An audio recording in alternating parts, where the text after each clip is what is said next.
पुराने टाइम में एक किंग सिस्टम होता था जिसमें वो बादशाह ज्यादा पावरफुल समझ आता था जिसके पास ज्यादा मिलिट्री हो, ज्यादा पैसा हो। पर आज के टाइम में ऑलमोस्ट वो सिस्टम तो खत्म हो चुका है, पर एक नई शक्ल में जरूर आ गया है। जैसे Mohammed bin Salman crown prince deputy prime minister of Saudi Arabia 31 अगस्त 1985 को सऊदी अरब में पैदा हुए। किंग सऊद यूनिवर्सिटी से एजुकेशन मुकम्मल करने के बाद एज अ फादर असिस्टेंट काम करने लगा और 2017 को आकर सऊदीया के यंगेस्ट क्राउन प्रिंस बन गया। मोहम्मद बिन सलमान को दुनिया इस वजह से जानती है कि इसके पास अरबों खरबों में डॉलर्स हैं और इनको ये ना सिर्फ अपने पास रखता है बल्कि बहुत ही ज्यादा उड़ावा भी देता है। मोहम्मद बिन सलमान की कुछ ऐसी शाह खर्चियों को देखेंगे ये किस तरह अपने पैसों को पानी की तरह बहाता है। मोहम्मद बिन सलमान को लग्जरियस एडवेंचर्स, ऑयल बिजनेस और हैवी और लग्जरी व्हीकल में पैसा लगाने का बहुत शौक है। ये सऊद फैमिली से ताल्लुक रखता है और इसे जिंदगी को और ज्यादा आराइश से गुजारने के लिए मजीद पैसा कमाने की जरूरत नहीं है। इसकी फैमिली पहले ही $2 ट्रिलियन की मालिक है। यही वजह है कि Mohammad bin Salman luxury car को खरीदने की बजाय लग्जरियस कार को अपने स्टेटस के मुताबिक बदलता है। जिस तरह प्रिंस अल तलाल बिन अब्दुल अजीज करोड़ों की मर्सिडीज को गोल्डन और डायमंड चढ़ाकर अपना स्टेटस शो करता है।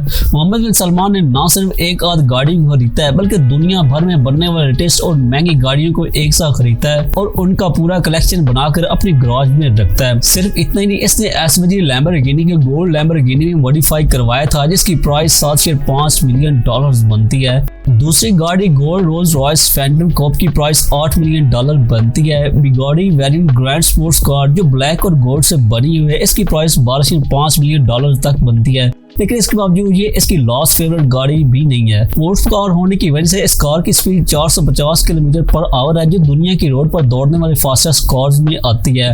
मोहम्मद बिन सलमान ना सिर्फ खुद को कंफर्टेबल रखने के लिए कार्स, बाइक्स, प्लेन को लग्जरी बनाते हैं बल्कि समंदर में भी ऐसा फील करने के लिए एक सीरीन नाम की बहुत बड़ी बोट भी परचेज की हुई है जिसका साइज 440 फीट और इसकी प्राइस $500 मिलियन बनती है। इसकी ज़ाहिरी शेप बड़ी चमकदार है जो किसी भी आंख को लुभा सकती है, लेकिन $500 मिलियन में इसके अंदर और भी काफी स्पेशलिटीज होनी चाहिए। जैसे इस बोट में 7 डेक्स, 24 वीआईपी गेस्ट, 12 केबल्स और 50 क्रू मेंबर की जगह है जिसमें इंक्लूडिंग कैप्टन भी शामिल है। इस बोट में 2 हेली की जगह है जिनमें से एक डांस फ्लोर में बदला जा सकता है। इसके अलावा कई swimming pool, spa, snow room, steam room वगैरह भी शामिल है जो इसमें मौजूद गेस्ट को किसी भी वेदर में कंफर्टेबल रखते हैं। इन सब के बावजूद सीरीन में अभी भी काफी जगह मौजूद है जिसको डिस्कस करना बाकी। यही वजह इसकी प्राइस $500 मिलियन तक रखी गई है। किसी भी गैर सूरत हाल से निपटने के लिए इसमें काफी बड़ा हॉस्पिटल, गेस्ट को फैमिलीज को एंटरटेन करने के लिए काफी वीडियो गेम रूम भी बनाया गया है। इसमें एक ऐसा रूम भी बनाया गया कि अगर मोहम्मद बिन सलमान कई रूम्स को प्राइवेट स्पेस में बदलना चाहे तो आराम से बदल सकता है और इवन के प्राइवेट स्पेस में भी swimming pools, California king size bedroom, wearing dressing area और बहुत बड़ा स्पेशियस बाथरूम वगैरह भी शामिल है। क्राउन प्रिंस के पास सिर्फ एक ये वाली बोट नहीं बल्कि इसके पास एक और बिग बोट्स है जिसे कलेक्शन ऑफ बोट्स भी कह सकते हैं जिसमें पेगासस 250 लंबी और $120 मिलियन की प्राइस रखने वाली बोट शामिल है जिसमें सीरीन वाली फैसिलिटीज के साथ साथ अलग से भी हैं जिसका डिजाइन सीरीन से भी मुख्तलिफ है। जैसे 13 सीट सैल्मा with sound proof high graphics, 2 helicopter landing places as golf, एक बोट जिसको अलग से समंदर में यूज किया जा सकता है और साथ में नहाने के लिए swimming pool, C view, point view with swimming pool भी शामिल है।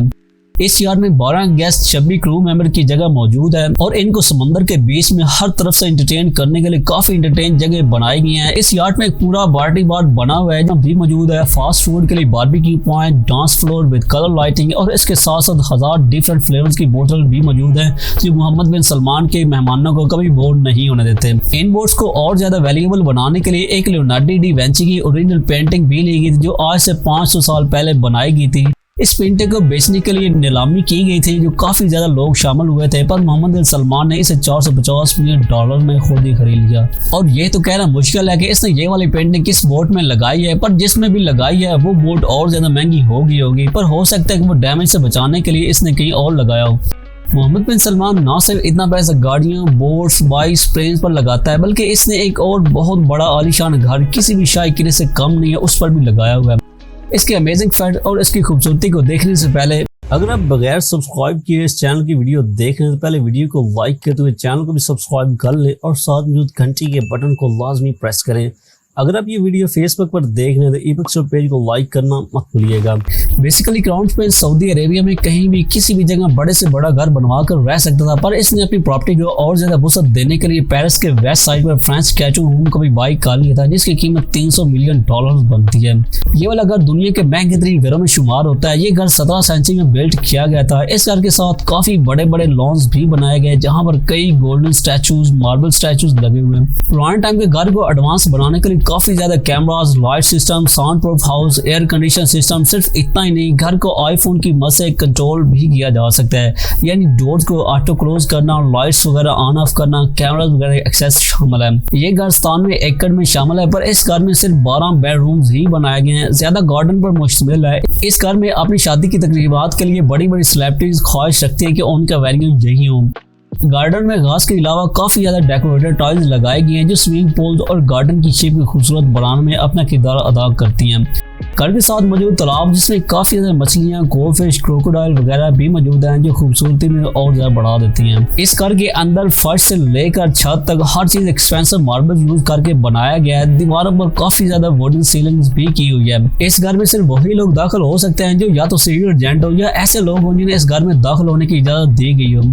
ये घर दिन और रात दोनों में बहुत खूबसूरत दिखाई देता है। इस घर में हर चीज यूज की गई है जो ह्यूमंस के लिए कंफर्टेबल बन सकती है। एक सवाल जरूर ज़हन में आता है कि इतना ज्यादा पैसा मोहम्मद बिन सलमान के पास कैसे हो सकता है। नो डाउट ये खुद एक रॉयल फैमिली से तल्लुक रखता है जिसके पास $1 ट्रिलियन हैं, लेकिन जिस तरह ये पैसा उड़ाता है उस तरह इसे खत्म हो जाना चाहिए था। पर मोहम्मद बिन सलमान एक बहुत बड़ा बिजनेसमैन भी है, और सऊदीया अरामको कंपनी जो लिक्विड ऑयल बेस्ड कंपनी है जिसकी कीमत $2 ट्रिलियन बनती है, ये उस कंपनी का सुप्रीम बोर्ड लीडर भी है। इसके अलावा ये पैसा ऑयल की बिजनेस में नहीं लगाता, बल्कि फुटबॉल जो बहुत ज्यादा लोगों का फेवरेट गेम है उस पर भी ये काफी ज्यादा पैसा इन्वेस्ट करता है। जैसे न्यूकैसल इंग्लैंड फुटबॉल टीम पर भी इसने $409 मिलियन इन्वेस्ट किए थे, और इससे मिलने वाला पैसा भी मिलियन डॉलर्स में इसने कमाया भी था। इसके अलावा भी इसके इंटरनेशनल लेवल पर कई अपने बिजनेस कंपनीज हैं, जिनमें डिज्नी, स्टारबक्स वगैरह शामिल है। मोहम्मद बिन सलमान अज़ खुद कई और कंपनियां हैं जो कई फंडिंग भी देता है, और कई कंपनीज को ये बेचकर अरबों भी कमा चुका है।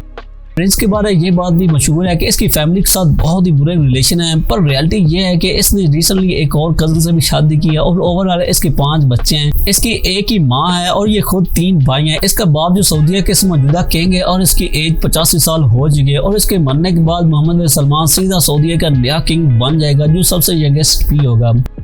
आपने मोहम्मद बिन सलमान के बारे में क्या जानते हैं और आप इसके बारे में कैसी राय रखते हैं? अपनी ख्याल कमेंट बॉक्स में जरूर बताइएगा कि क्या ये शख्स वाकई सऊदीया का किंग बनने के काबिल है भी या नहीं। वीडियो पसंद आने के में वीडियो को लाइक करते हैं, व्हाट्सएप और फेसबुक शेयर कर दें। मिलते हैं नेक्स्ट वीडियो में नए टाइप के साथ, तब तक के लिए अल्लाह हाफिज़।